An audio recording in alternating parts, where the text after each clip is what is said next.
6 de septiembre de 1976, un MiG-25 soviético cruza el espacio aéreo japonés, el avión de combate más temido del mundo, más rápido que una bala, construido para derribar bombarderos estadounidenses antes de que pudieran llegar a Moscú. Los estadounidenses llevan años intentando hacerse con uno. Los soviéticos lo protegen con sus vidas, y hoy están a punto de perderlo. El piloto se llama Viktor Belenko, tiene 29 años, es uno de los mejores de la Fuerza Aérea Soviética, y en aproximadamente 90 segundos va a cometer la deserción más espectacular de la historia de la Guerra Fría. Esta es la historia del hombre que robó el arma más secreta de la URSS y se la regaló a Estados Unidos. Retrocedamos, porque para entender por qué Viktor Belenko lo arriesgó todo para escapar, es necesario comprender cómo era la vida en la Unión Soviética en 1976. La Guerra Fría está en su apogeo. Estados Unidos y la Unión Soviética están enfrascados en una lucha global. Ambos bandos están construyendo armas. Ambos bandos se espían mutuamente. Ambos están convencidos de que el otro planea atacar primero. Viktor Ivanovich Belenko nació en 1947 en el pueblo ucraniano de Nalchik. Su infancia fue tan soviética como se puede imaginar. Su padre trabajaba en una fábrica, su madre en una fábrica textil. Vivían en un pequeño apartamento con apenas comida, pero el joven Viktor era inteligente, es ambicioso, y desde el momento en que vio su primer avión, supo exactamente qué quería hacer con su vida. Quiere volar. En la Unión Soviética, esto no era un sueño sencillo. Volar no era algo que se hacía solo por amor a los aviones. Volar era un privilegio reservado para los miembros más leales y confiables de la sociedad soviética. Para ser piloto, se necesitaban calificaciones perfectas, una salud impecable, unas credenciales políticas impecables, y lo más importante, una lealtad absoluta e incuestionable al Partido Comunista. Viktor cumplía todos los requisitos. Se unió a la Liga de Jóvenes Comunistas. Estudió mucho. Mantuvo la boca cerrada ante cualquier cosa que pudiera considerarse políticamente cuestionable. Jugaba el juego a la perfección. A los 18 años lo aceptaron en la Fuerza Aérea Soviética. Lo enviaron a la escuela de vuelo. El entrenamiento era bruto. No se trataba solo de aprender a volar, se trataba de convertirse en un oficial soviético perfecto, de aprender a seguir órdenes sin cuestionarlas, de estar dispuesto a morir por la madre patria en cualquier momento. Viktor sobresale, es un piloto nato, sus instructores lo notaron, es inteligente, disciplinado e intrépido, exactamente el tipo de piloto que la Unión Soviética necesitaba. Para 1971, Viktor volaba el MiG-21. Era un buen avión, rápido, maniobrable, letal, pero no era nada comparado con lo que venía después. En 1975, Viktor fue seleccionado para un programa de élite. Volaría el MiG-25, el Foxbat. Para entender lo que esto significa, es necesario comprender lo que representaba el MiG-25. No era solo otro avión de combate, era el avión que aterrorizaba a Occidente. El MiG-25 fue diseñado a principios de la década de 1960 como respuesta a los bombarderos estadounidenses. Los diseñadores soviéticos tenían un objetivo simple: construir un interceptor que pudiera atrapar cualquier cosa que los estadounidenses le lanzaran. La velocidad lo era todo. Necesitaba ser lo suficientemente rápido como para interceptar a los bombarderos estadounidenses antes de que pudieran llegar a las ciudades soviéticas. Así que los diseñadores construyeron un monstruo. El MiG-25 podía volar a Mach 2.8. Eso es casi 3 veces la velocidad del sonido, más de 2,100 millas por hora. A esa velocidad podía cruzar toda la Unión Soviética en menos de 2 horas. Podía volar a altitudes de más de 80,000 pies, más alto que casi cualquier otro avión en el mundo. Tan alto que los pilotos podían ver la curvatura de la Tierra. Estaba propulsado por 2 enormes motores R-Queens. Cada uno generaba más de 24,000 libras de empuje. Juntos convirtieron al MiG-25 en un cohete con alas. Los estadounidenses estaban asustados. Vieron el MiG-25 en exhibiciones aéreas. Lo rastrearon en el radar. Sabían que era rápido. Sabían que era potente, pero desconocían cómo funcionaba. Desconocían sus debilidades. No sabían si sus propios katas podrían vencerlo en combate. La inteligencia estadounidense gastó millones intentando aprender sobre el MiG-25. Intentaron reclutar ingenieros soviéticos, analizaron fotografías, rastrearon toda la información que pudieron encontrar, pero los soviéticos custodiaban el avión como un secreto de Estado, porque eso era exactamente lo que era. Para Viktor Belenko, ser seleccionado para volar el MiG-25 debería haber sido el momento de mayor orgullo de su vida. Se unía a un grupo de élite. Se le confiaba el arma más avanzada de la Unión Soviética. Tenía acceso a tecnología con la que el resto del mundo solo podía soñar. Pero algo andaba mal. Cuanto más volaba Viktor el MiG-25,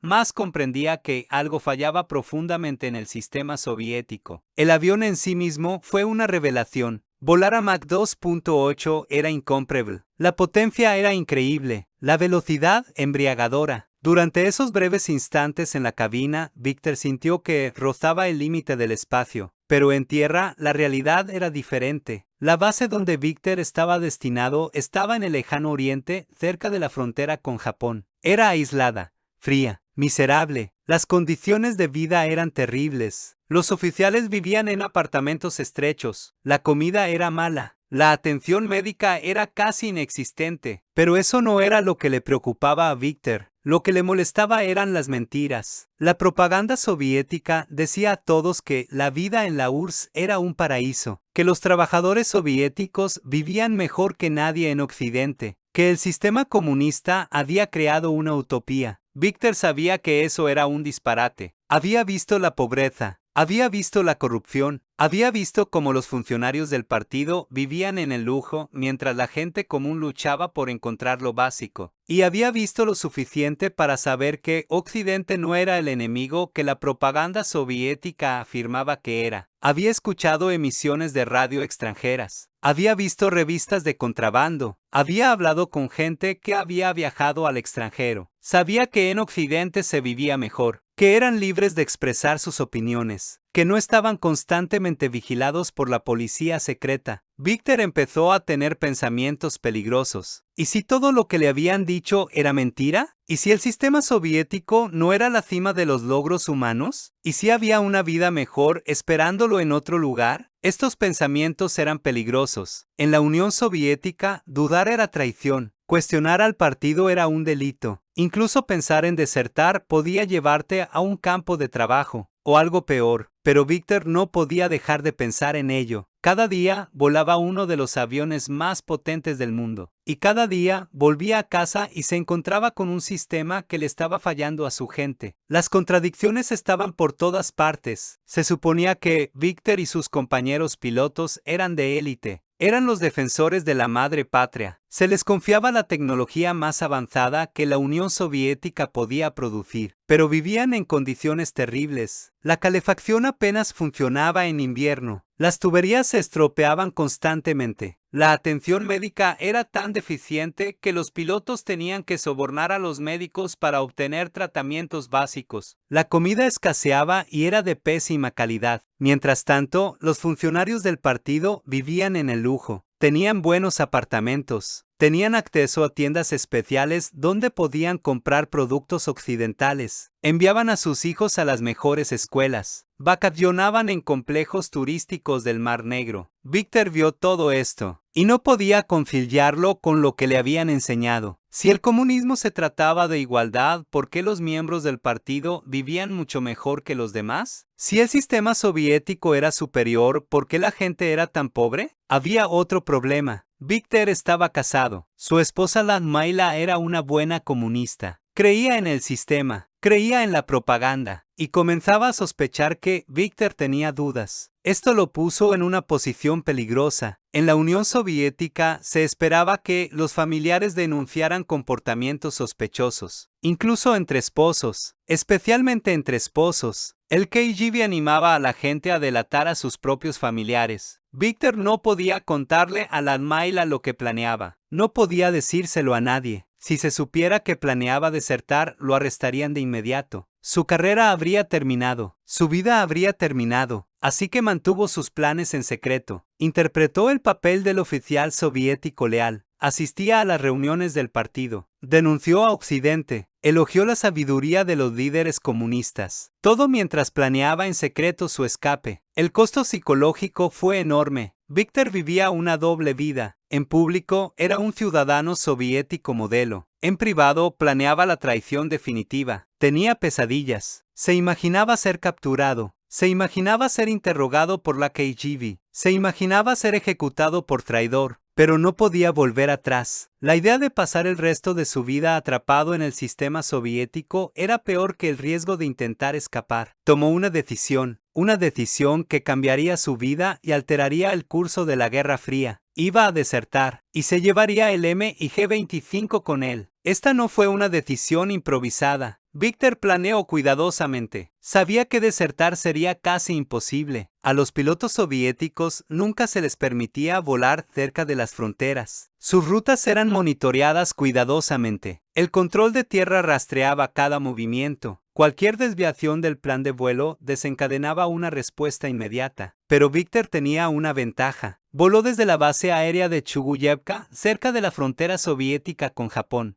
En un día despejado, desde 80.000 pies podía ver la costa japonesa. Estaba tentadoramente cerca, a solo unos cientos de millas. Víctor estudió mapas, memorizó rutas de vuelo, calculó el consumo de combustible, calculó exactamente qué tan lejos podría volar con el tanque lleno. El MiG-25 tenía un alcance de aproximadamente 1.000 millas. De Chuguyevka a Japón había menos de 500 millas. Era posible, apenas. Pero había problemas, grandes problemas. Primero, necesitaba una razón legítima para estar en el aire. No podía simplemente solicitar permiso para volar hacia Japón. Eso despertaría sospechas inmediatas. Segundo, necesitaba evitar la defensa aérea soviética. En cuanto se desviara de su plan de vuelo, todas las estaciones de radar de la región se encenderían. Aviones de combate se desplegarían para interceptarlo. Se armarían misiles tierra-aire. Tercero, necesitaba asegurarse de que los japoneses no lo derribaran. Estaría volando un avión militar soviético en espacio aéreo japonés sin previo aviso. Podrían pensar que era un ataque. Víctor sabía que solo tendría una oportunidad. Si fallaba, estaría muerto, o derribado por cazas soviéticos o capturado y ejecutado como traidor. Esperó la oportunidad perfecta. 6 de septiembre de 1976, Víctor tenía programado un vuelo de entrenamiento de rutina. Nada inusual, solo otro día de maniobras de práctica sobre el mar de Japón. Revisa su lista de verificación previa al vuelo. Todo es normal. El control de tierra le da autorización. Rodó hacia la pista. Este es el momento. Si iba a hacer esto, tenía que ser ahora. El corazón de Víctor late con fuerza. Sus manos están firmes en los controles, pero su mente está acelerada. Está a punto de traicionar a la Unión Soviética. Está a punto de robar el avión más secreto del arsenal soviético. Está a punto de arriesgar su vida por una oportunidad de libertad. La torre le autoriza despegar. Víctor empuja los aceleradores hacia adelante. Los dos motores tragan. El MiG-25 acelera por la pista. Despega. Está en el aire. El suelo se desvanece bajo él. Asciende entre las nubes. El control de tierra lo sigue. Todo parece normal. Solo otro vuelo de entrenamiento. Víctor sigue su ruta asignada. Está volando sobre el mar de Japón. Desde la perspectiva del control de tierra, todo es rutina. Solo otro leal piloto soviético haciendo su trabajo. Pero dentro de la cabina, Víctor se está preparando. Está repasando su plan una vez más. Está calculando distancias. Está comprobando los niveles de combustible. Se está preparando para el momento en que gire hacia Japón y nunca mire atrás. Sube a 30.000 pies, luego a 40.000, luego a 50.000. A esta altitud, el cielo es de un azul púrpura intenso. El horizonte se curva. Puede ver cientos de millas en todas direcciones. Y allí, en la distancia, está Japón. Víctor respira hondo. Esto es, se inclina bruscamente hacia la derecha. El MiG-25 responde al instante. Ahora está volando directamente hacia el espacio aéreo japonés.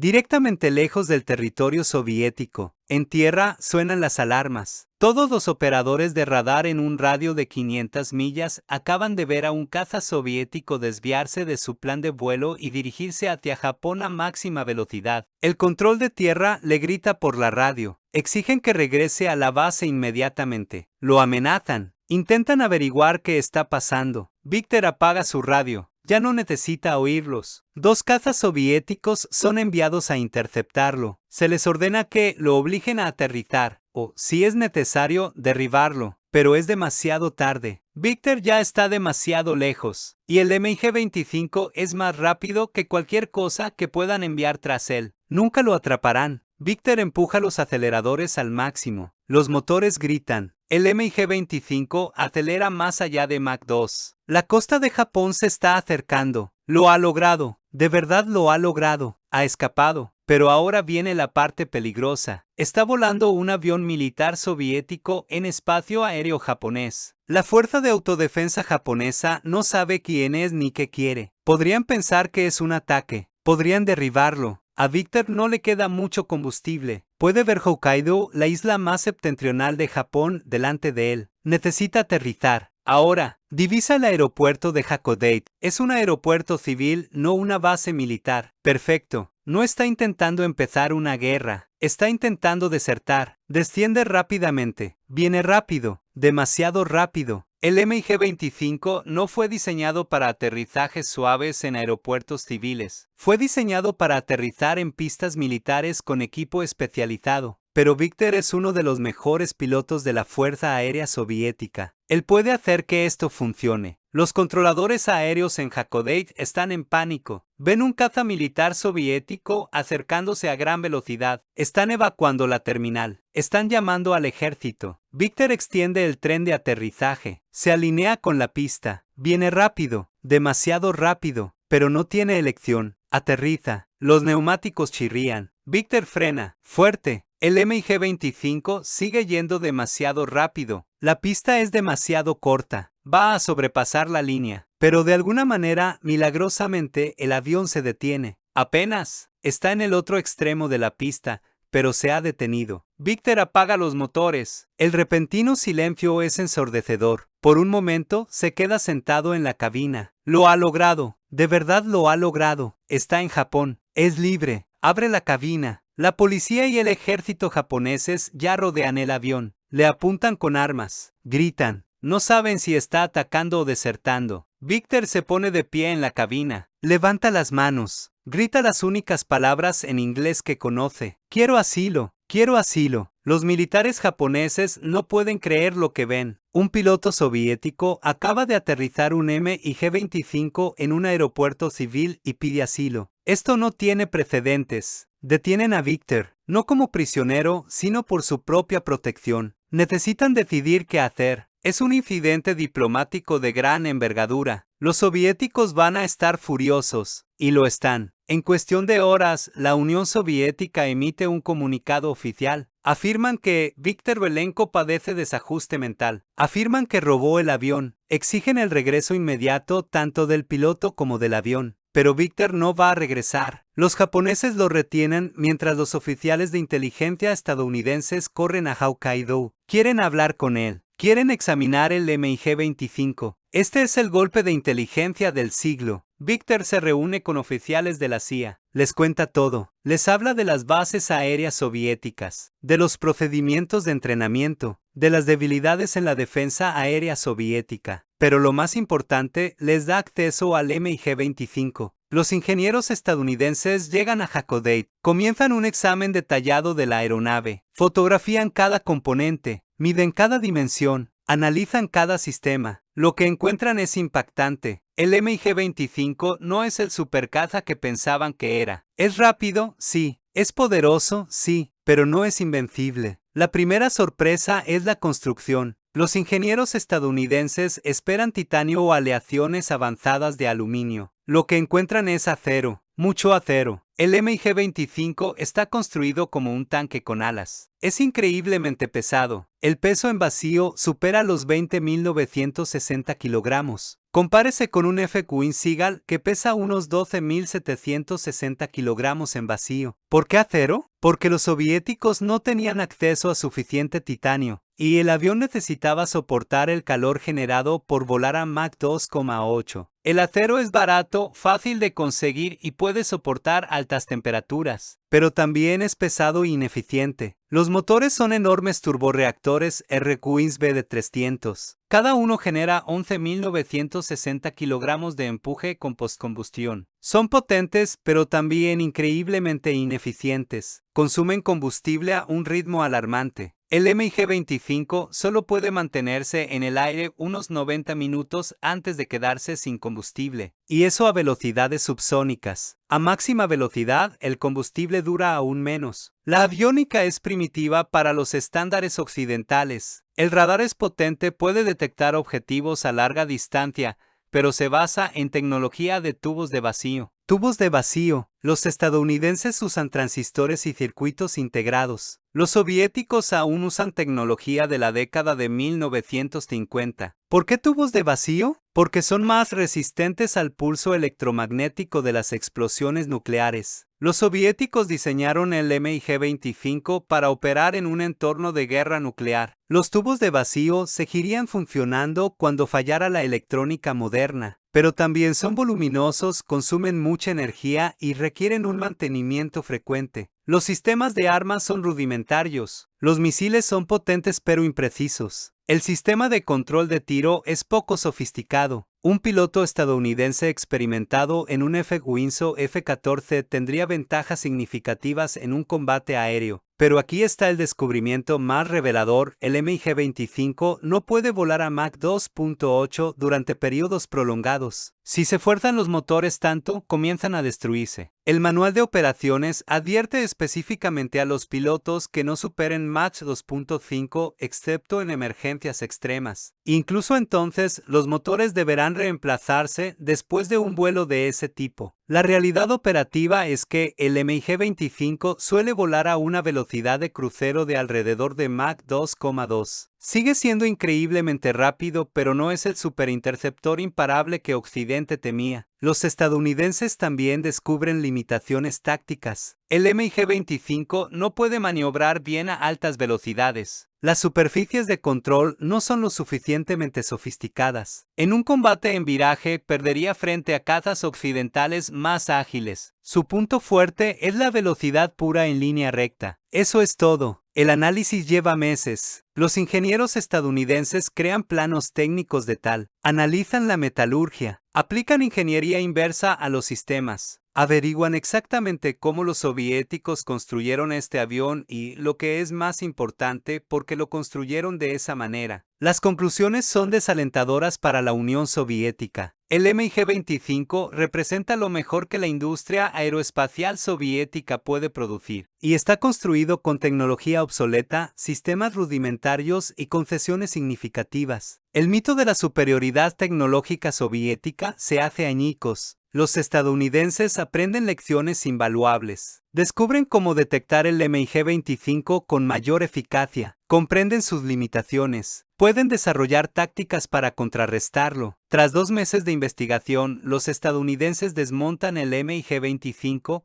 lo empaquetan en cajas y lo devuelven a la Unión Soviética. Pero han aprendido todo lo que necesitaban saber. Víctor Belenko, mientras tanto, obtiene asilo en Estados Unidos. La inteligencia estadounidense lo interroga extensamente. Proporciona información detallada sobre las capacidades militares soviéticas, los procedimientos de entrenamiento y el pensamiento estratégico. El interrogatorio dura meses. Los oficiales de inteligencia de la CIA y la Fuerza Aérea le hacen miles de preguntas a Víctor. Quieren saberlo todo, no solo sobre el MiG-25, sino también sobre las tácticas soviéticas, el entrenamiento de pilotos, la seguridad de las bases y las debilidades de la defensa aérea soviética. Víctor les cuenta todo, no se guarda nada. Describe cómo se entrena a los pilotos soviéticos. Explica la estructura de mando, revela la ubicación de las bases secretas, identifica vulnerabilidades en los sistemas de radar soviéticos, proporciona detalles sobre la doctrina nuclear soviética. Esta información es invaluable. Permite a los estrategas militares estadounidenses desarrollar estrategias más efectivas. Les ayuda a comprender cómo opera realmente el ejército soviético, no como afirma la propaganda. Victor recibe una nueva identidad. Se muda a un lugar seguro en Estados Unidos. La CIA le brinda apoyo financiero. Tiene la oportunidad de comenzar una nueva vida. Pero empezar de cero no es fácil. Victor tiene 29 años. Está en un país completamente desconocido. No habla bien inglés. No tiene familia, ni amigos, ni red de apoyo. Todo lo que conocía se ha esfumado. Tiene que aprender inglés. Tiene que aprender las costumbres estadounidenses. Tiene que adaptarse a un estilo de vida completamente diferente. La libertad que anhelaba conlleva desafíos inesperados. También está la carga psicológica. Victor sabe que su deserción tiene consecuencias para quienes dejó atrás. Su familia es interrogada por la KGB. Sus compañeros pilotos son investigados. Algunos son castigados por no denunciar su comportamiento sospechoso. Cargará con la culpa por esto el resto de su vida, pero también sabe que tomó la decisión correcta. Con el paso de los años, Victor se labra una vida en Estados Unidos. Aprende inglés, consigue trabajo como consultor aeroespacial, comparte su experiencia con empresas estadounidenses que desarrollan nuevas aeronaves. Sus conocimientos sobre la filosofía de diseño soviética y los conceptos operativos resultan valiosos. En 1980, Victor publica un libro sobre sus experiencias titulado MiG Pilot. Se convierte en un éxito de ventas. Por primera vez, el estadounidense común conoce de primera mano cómo es realmente la vida en la Unión Soviética. No a través de la propaganda ni de los políticos, sino de alguien que la vivió. El libro describe la pobreza, la corrupción, el miedo, la propaganda. Describe cómo los ciudadanos soviéticos son vigilados constantemente, cómo se les anima a delatarse mutuamente, cómo incluso las conversaciones privadas pueden llevar al arresto, cómo el sistema soviético destruye la iniciativa individual y castiga el pensamiento independiente. Victor se convierte en un conferenciante muy solicitado. Imparte conferencias en academias militares, centros de investigación y universidades. Ayuda a los estadounidenses a comprender la Unión Soviética desde dentro. Su perspectiva es valiosa porque no es político ni propagandista. Es solo un hombre que anhelaba la libertad y estaba dispuesto a arriesgarlo todo para conseguirla. Finalmente, se convierte en ciudadano estadounidense. Se casa. Construye una vida normal, experimenta la libertad por la que arriesgó su vida, puede decir lo que piensa sin miedo, puede viajar a donde quiera, puede leer lo que quiera, puede vivir sin estar constantemente mirando por encima del hombro. Victor vive tranquilamente en Estados Unidos durante décadas. Evita la publicidad, no busca la fama, solo quiere vivir la vida ordinaria que era imposible en la Unión Soviética. Observa cómo continúa la Guerra Fría durante la década de 1980. Observa cómo se desarrollan nuevos cazas estadounidenses basados, en parte, en las lecciones aprendidas al examinar su MiG-25. Observa cómo cambia el equilibrio estratégico, y entonces, en 1991, presencia algo que nunca pensó que vería. La Unión Soviética se derrumba. El sistema del que huyó se desintegra. La ideología que afirmaba representar el futuro de la humanidad queda relegada al basurero de la historia. Victor sobrevive a la Unión Soviética por décadas. Ve caer el telón de acero. Ve cómo los antiguos estados soviéticos se convierten en democracias libres. Ve cómo personas que crecieron bajo el comunismo experimentan la libertad por la que lo arriesgó todo. Su deserción se convierte en una nota a pie de página en la historia de la Guerra Fría. Pero es una nota importante. Representa un punto de inflexión en la comprensión que Occidente tiene de las capacidades militares soviéticas. Expuso las debilidades que moldearon la estrategia estadounidense durante años. Y lo que es más importante, nos recuerda que la valentía individual importa. Esa persona dispuesta a arriesgarlo todo puede marcar la diferencia. Vale la pena luchar por esa libertad, vale la pena huir por ella, vale la pena arriesgar la vida por ella. La Unión Soviética está humillada. Su avión más secreto ha sido expuesto. Todas sus debilidades son ahora conocidas. Los estrategas militares soviéticos deben asumir que todo lo relacionado con el MiG-25 está comprometido. Responden ejecutando a varios oficiales por permitir la deserción. Rediseñan los procedimientos de seguridad. Desarrollan nuevas versiones del MiG-25 para abordar las debilidades que descubrieron los estadounidenses. Pero el daño ya está hecho. El mito de la superioridad tecnológica soviética se ha hecho añicos. El MiG-25, el avión que se suponía invencible, ha quedado al descubierto como obsoleto. La deserción de Victor cambia mucho más que la inteligencia militar. Proporciona a Occidente una ventana a la sociedad soviética. Victor habla a sus interrogadores sobre la corrupción, la pobreza, la propaganda y el miedo. Ofrece un relato de primera mano de cómo es realmente la vida tras el telón de acero. Esta información es valiosa porque confirma lo que muchos sospechaban pero no podían demostrar. El sistema soviético se está pudriendo desde dentro. La economía está fallando. La gente está perdiendo la fe. La propaganda sobre la superioridad soviética es solo eso, propaganda. Viktor Belenko vive tranquilamente en Estados Unidos durante décadas. Trabaja como consultor. Escribe un libro sobre sus experiencias. Se nacionaliza estadounidense. Construye la vida que soñó durante esos largos vuelos sobre el lejano oriente soviético. El MiG-25 continúa sirviendo en diversas fuerzas aéreas de todo el mundo, pero nunca más se le considera el supercaza imbatible. Se le entiende por lo que realmente es,